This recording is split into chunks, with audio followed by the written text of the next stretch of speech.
यहाँ एक सर खड़े हैं, हम इनसे जानना चाहेंगे कि ये आने वाले चुनाव में किन मुद्दों को लेकर चुनाव में वोट करेंगे। पहला मुद्दा रहेगा किसानों के ऊपर। ये जो भावांतर योजना और जो कर्ज माफ़ी हुआ है उसके ऊपर हम लोग थोड़ा विचार कर रहे हैं। कर्ज माफी जो आपको कर्ज माफी का क्या लगता है? नहीं, कर्ज माफ़ी तो होगी, पूरा विश्वास है, ऐसा नहीं है। पर थोड़ा सा है ना कि जब तक किसान के खाते में पैसा ना आ जाए जब तक हम कुछ नहीं कह सकते। और आने वाले चुनाव में आप प्रधानमंत्री के रूप में कैसे देखना चाहते हम मोदी जी को पसंद करेंगे। हैं? देखते और आगे लोगों से लेते हैं राय उनकी। यहाँ एक महिला वोटर है, हम उनसे जानना चाहेंगे कि वो इस आने वाले चुनाव में किन मुद्दों को लेकर चुनाव में वोट करेगी।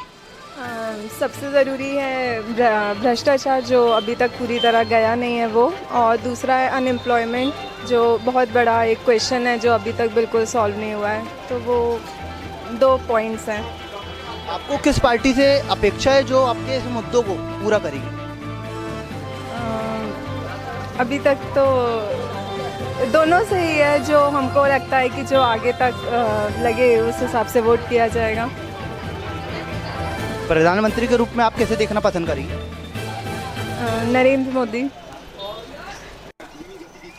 आने वाले चुनाव में आप किन मुद्दों को देखकर चुनाव में वोट करेंगे? ये हाल चुनाव में वैसे तो मुद्दे तो बहुत सारे हैं, पर विकास और डेवलपमेंट और ये अपनी गरीबी, ये 2-3 मुद्दे थोड़े खास हैं जिस पे मैं देख के वोट करना चाहूँगा। आपको कमलनाथ का विकास पसंद है या मोदी जी का विकास पसंद है? नहीं, ओवरऑल अभी कमलनाथ जी तो अभी मुख्यमंत्री बने हैं अपने प्रदेश में, तो अभी तो उनको काफ़ी प्रूफ करना बाकी रह गया है। और एज इट इज़ सांसद के रूप में उन्होंने बहुत अच्छा डेवलपमेंट किया अपने छिंदवाड़ा ज़िले का, उसमें कोई दो मत नहीं है। और कमलनाथ जी को देख के ही हम यहाँ पर वोट करेंगे। नोटबंदी और जीएसटी कोई मुद्दा है इस चुनाव में?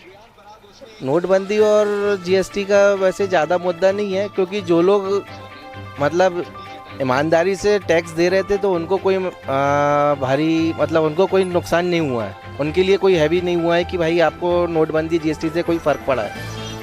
बाकी जो लोग टैक्स की चोरी कर रहे थे उनको बहुत ज़्यादा प्रॉब्लम का सामना करना पड़ रहा है। एक आखिरी सवाल, भारत में आप प्रधानमंत्री के रूप में किन्हें देखना पसंद करेंगे? प्रधानमंत्री में तो नो डाउट मोदी जी ही आना चाहिए, ये मेरा पर्सनल ओपिनियन है। यहाँ एक सज्जन खड़े, हम इनसे जानना चाहेंगे इस बार जो चुनाव में किन मुद्दों को लेकर चुनाव में वोट करेंगे? विकास को लेकर बात करेंगे। इस बार छिंदवाड़ा में कमलनाथ की विकास लहर चल रही है या मोदी जी की विकास लहर? कमलनाथ जी की विकास लहर। और प्रधानमंत्री के रूप में आप कैसे देखना चाहेंगे? देखिए, प्रधानमंत्री के लिए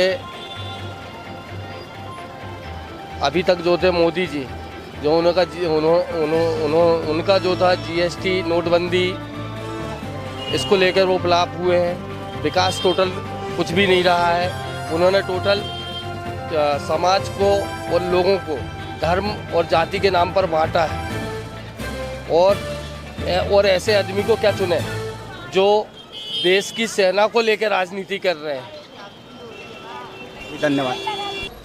मैं आपसे ये जानना चाहता हूँ, जो अभी कमलनाथ जी के करीबियों के यहाँ छापे पड़े, वो इस चुनाव में कोई मुद्दे बनेंगे? हाँ, बिल्कुल बनेंगे। उसके लिए यानी कि ये भावांतर नहीं दे पा रहे किसानों को और 73 रुपये इनके पास मिल रहा है, तो क्यों नहीं बनेगा? मुद्दा जरूर बनेगा।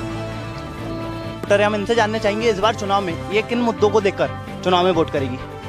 भैया, मेरे हिसाब से तो नरेंद्र मोदी जी को आना चाहिए। आज तक की जो हुआ है उन्हीं के कारण हुआ है ना, और जो पहले भी होगा तो उन्हीं के कारण होगा। मोदी है तो मुमकिन है, नहीं तो कुछ भी नहीं है। और उनमें काफ़ी कुछ बदलाव आया है। और जैसे कि ये कांग्रेस को ले लो आप, तो उसमें आतंकवाद को उन्हें बढ़ावा दिए हैं और कुछ नहीं करे हैं। और वो सिर्फ बातें करते कुछ नहीं है। इसलिए नरेंद्र मोदी है तो मुमकिन है, नहीं तो कुछ भी नहीं है। प्रधानमंत्री के रूप में आप किसे देखना चाहिए? अभी तो राहुल गांधी जी को ही देखना